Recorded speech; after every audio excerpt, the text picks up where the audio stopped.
Kebijakan pungutan wisatawan asing atau PWA di Bali dinilai belum berjalan optimal meski memiliki potensi besar dalam mendukung pembenahan sektor pariwisata. Target penerimaan yang diproyeksikan mencapai 1 triliun rupiah per tahun hingga kini baru terrealisasi sekitar 36%, yang menandakan adanya hambatan dalam mekanisme pelaksanaan di lapangan.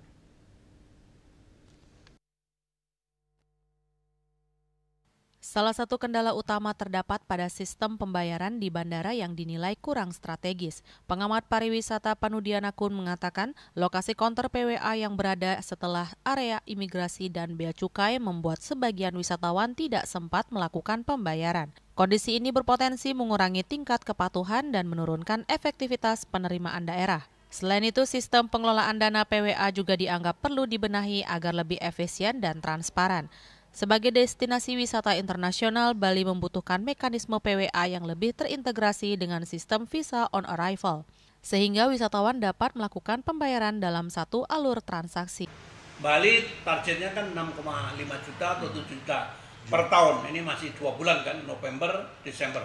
Makanya targetnya kan yang VOA itu kan pusat yang punya 38 dikalikan. Dolarnya kan begitu. Terus pajak levy $10.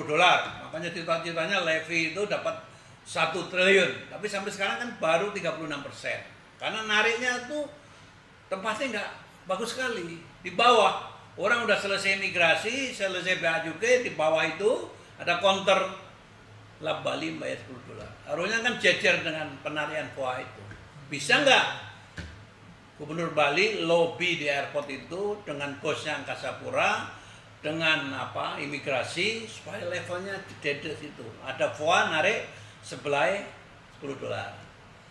Levy itu nyuruh dia nggak apa-apa kan, logikanya kan begitu. Dulu katanya itu kan BRI kan, Bank Rakyat Indonesia Negara, katanya uang itu harus ngendap dulu 6 bulan baru bisa, nggak apa-apa. 1 triliun kan ngendap 6 bulan kan 500 miliar kan, lumayan kan. Nah sekarang ini baru 36%. Ini contoh-contoh aja.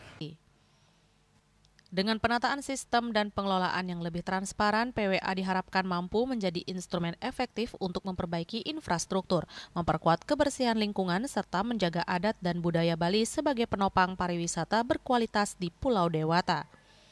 Yana, Bali TV.